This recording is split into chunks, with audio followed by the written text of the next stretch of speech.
T'as envoyé l'argent encore à ta famille? Et alors? C'est ma famille, quand même. Alors nous, on n'est pas ta famille? Et l'argent de la CAF? T'es sérieux, là? Tu comptes l'argent de la CAF? Ce soir-là, Aminata comprend qu'elle n'est plus une priorité. Juste une variable dans un calcul qui ne la regarde pas. Maman, pourquoi on mange toujours la même chose? Ma chérie, maman va faire les courses bientôt. Le matin ne nourrit pas que les enfants. Il rappelle aussi ce qui manque. Le frigo vide parle plus fort que les promesses. Et 47 € suffisent à faire vaciller toute une dignité. Madame, votre carte ne passe pas. Attendez. Je vais retirer quelque chose. L'humiliation n'est pas dans le refus de la carte. Elle est dans les regards autour, dans les articles qu'on repose un à un, comme si on déposait ses rêves sur un tapis roulant. Aminata, ça ne peut pas continuer comme ça. Tu dois lui parler sérieusement. Mais c'est sa famille, Mariama. Et toi? Et les enfants? Vous êtes quoi alors? Ils te manipulent avec la tradition. Sa famille là-bas, ils ont leur mari, leur fils. Toi, t'as qui? Je ne sais plus quoi faire.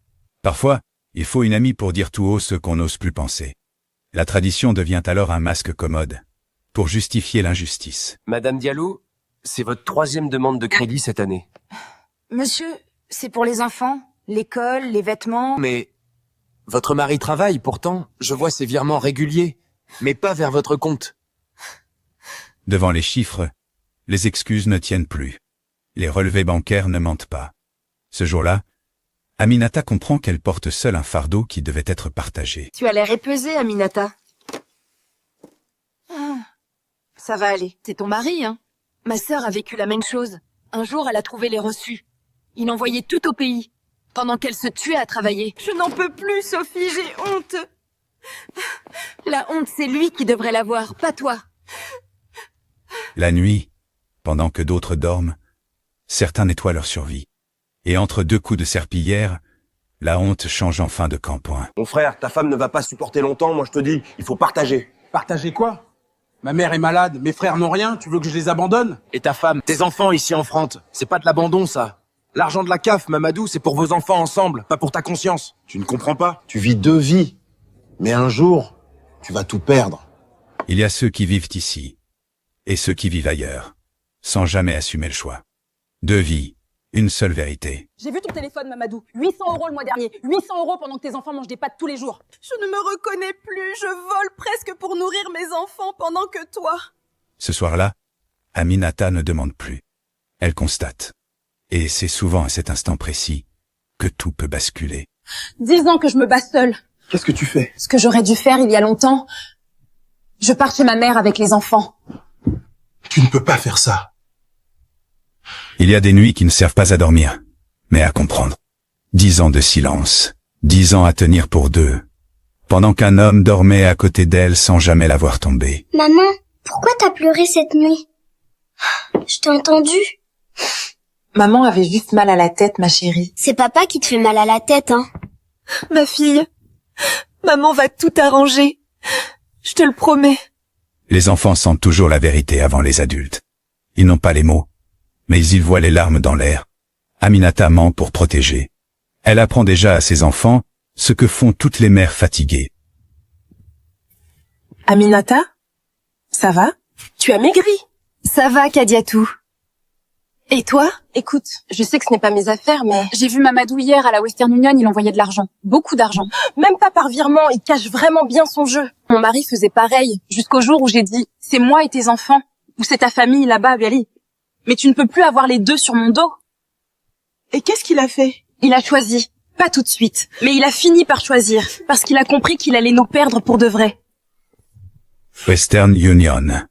Un mot banal pour certains. Un coup de couteau pour d'autres. Entre femmes, il n'y a pas de jugement. Seulement, des histoires qui se ressemblent trop pour être des coïncidences. 12 000 €.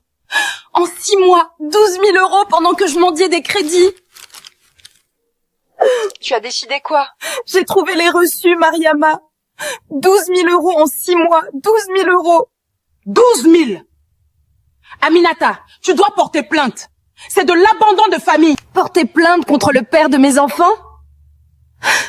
Tu sais ce que ça veut dire pour eux? Et tu sais ce que ça veut dire de continuer à vivre comme ça? Tu vas mourir à petit feu, ma sœur. 12 000 €. Ce n'est pas seulement de l'argent. C'est le prix exact du silence d'Aminata. Madame Diallo, expliquez-moi votre situation. Mon mari, il travaille. Il gagne 2200 € par mois. Mais il envoie presque tout à sa famille en Afrique. Moi et mes enfants, on survit avec la CAF et mes petits boulots de nettoyage. Et il refuse de participer aux dépenses du foyer? Il dit que c'est sa famille, que sa mère est malade, que ses frères n'ont rien. Tant mes enfants ont eu faim, madame. Ma fille m'a demandé pourquoi on mange toujours la même chose. Madame Diallo, ce que vous décrivez, c'est de la violence économique. C'est reconnu par la loi.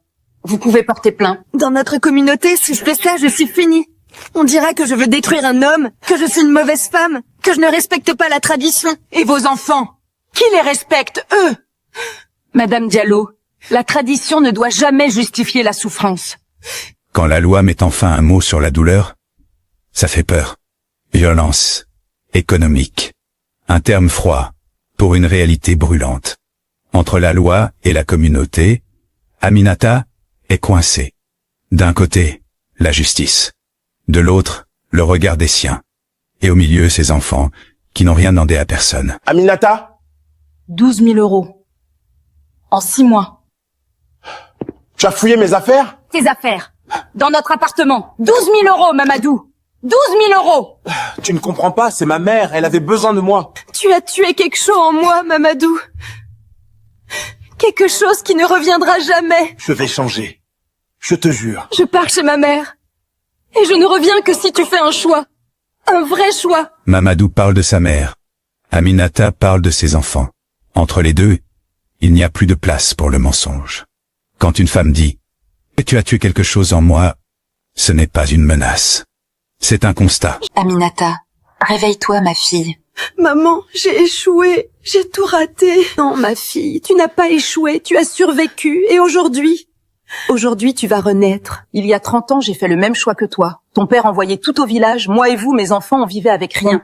Un jour, j'ai dit, ça suffit. Tu ne m'as jamais dit. Parce que certaines douleurs, on les garde pour protéger nos filles. Mais peut-être que c'était une erreur. Il y a des retours qui n'ont rien d'une défaite. Revenir là où l'on a appris à marcher, quand tout s'est effondré. Survivre n'est pas échouer. C'est parfois le premier acte de courage. Les enfants dorment encore? Ibrahim vient de se réveiller, Fatoumata. Ouais, elle a tellement de questions. Et toi? Tu as des réponses? Je ne sais pas quoi leur dire, Mariem. Papa et maman sont séparés parce que papa préfère envoyer l'argent à ses frères. Comment t'expliques ça à un enfant de 7 ans? Tu leur dis la vérité, avec des mots d'enfant, mais la vérité. Les enfants sentent les mensonges. Fatoumata le sait déjà.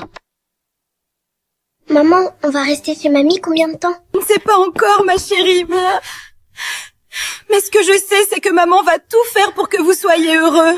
Les enfants mangent pendant que les adultes portent le poids des mots qu'on n'ose pas dire. Comment expliquer l'injustice à ceux qui croient encore que l'amour protège toujours? Aminata comprend ici une chose essentielle. Le silence fait plus de dégâts que la vérité. Madame Diallo, ces documents sont accablants. 12 000 € en 6 mois, alors qu'il ne participait pas aux charges du foyer. C'est un cas clair d'abandon de famille. Mais porter plainte contre lui, ça veut dire quoi pour mes enfants? Ça veut dire que la loi reconnaît votre souffrance, que ce qu'il a fait n'est pas acceptable. Madame, je vois beaucoup de femmes comme vous. Et vous savez ce qu'elles me disent toutes? Mais c'est le père de mes enfants. Mais c'est ma culture. Mais que va dire la communauté? Ma propre mère a vécu ça, elle n'a jamais porté plainte, par respect. Par tradition, elle est morte à 58 ans, épuisée, le cœur brisé. Le respect, Madame Diallo, doit aller dans les deux sens, Eba. La tradition ne peut pas être une excuse pour la maltraitance. Et si je porte plainte, qu'est-ce qui se passe? Il sera convoqué, confronté aux preuves. Le juge peut ordonner une pension alimentaire rétroactive et mensuelle. La loi n'est pas froide quand elle reconnaît la souffrance. Elle met des mots là où la honte a trop longtemps régné. Pour Aminata, ce lieu n'est pas un champ de bataille. C'est l'endroit où sa douleur devient enfin légitime. Tu as décidé? L'avocat dit que j'ai un dossier solide. Mais Mariama, porter plainte, c'est déclarer la guerre. C'est pas toi qui as déclaré la guerre, c'est lui. Le jour où il a choisi de vous laisser mourir de faim.